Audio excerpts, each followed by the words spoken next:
Crni Goku je jedan od najpopularnijih negativaca Dragon Ball serijala i favorit mnogim fanovima, kao i meni, zato i koristim avatara crnog. A šta bi se desilo da je Goku Black prešao na dobru stranu i kako bi to utjecalo na priču Dragon Balla? Hajde da vidimo.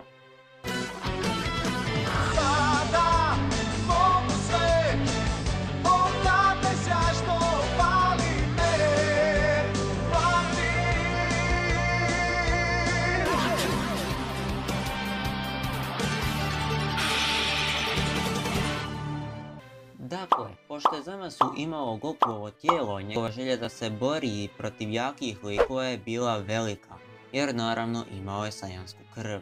Goku Black je rekao da nema više volje za planula smrtnika.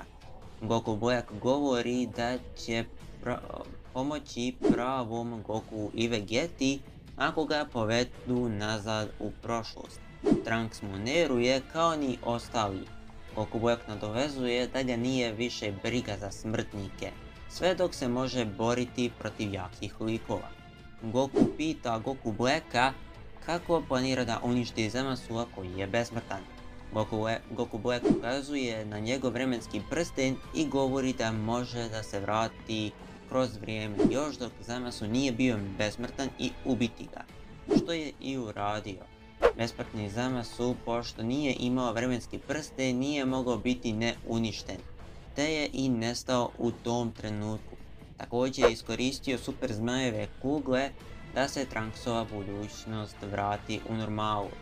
Goku i Vegeta su to vidjeli šta je Goku Black uradio, te su odlučili da mu vjeruju, iako Vegeta je i dalje sumnjao.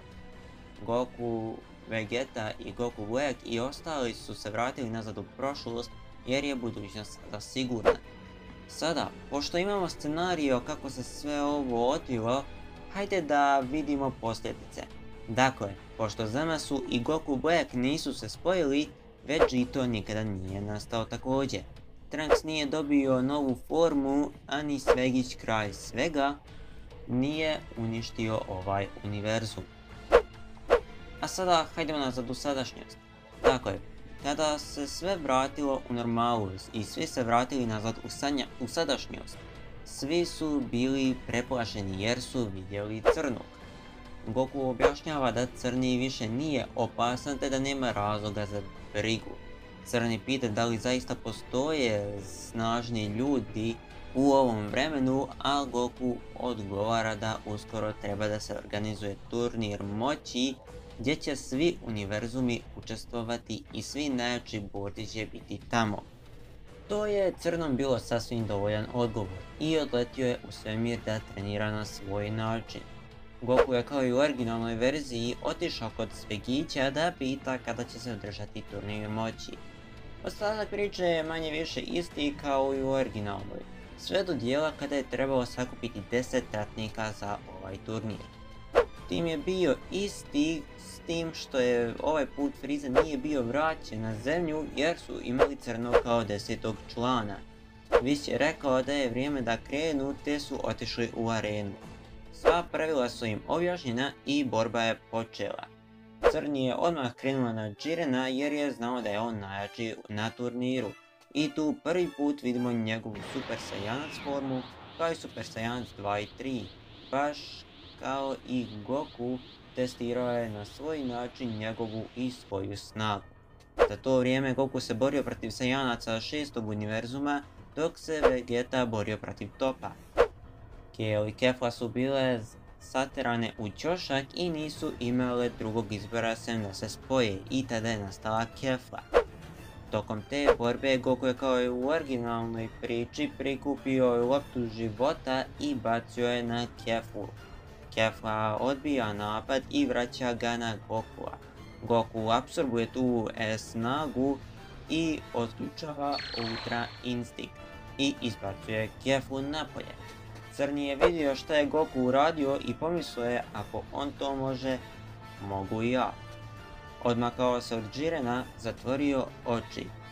Duboko je udahnuo i izdahnuo. I onda je probudio Ultra Instinct i nastavio borbu.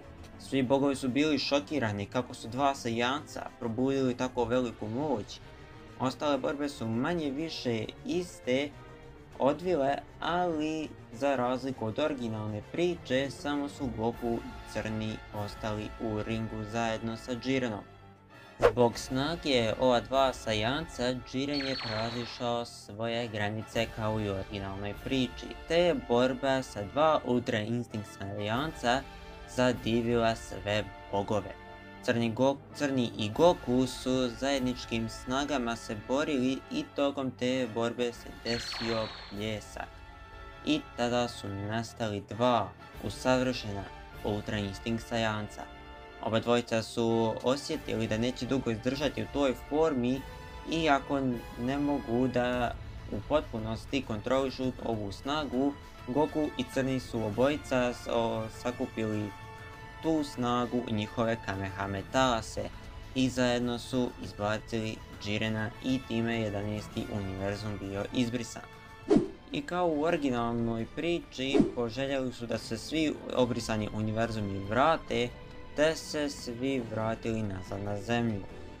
A sada da vidimo kakve je to promjene navelo posle turnira moći. Dakle, pošto Frieza nije vraćen u život, njegovi podanici nikada nisu pronašli Brolyja i Paragusa, a samim tim nismo i imali film Broly.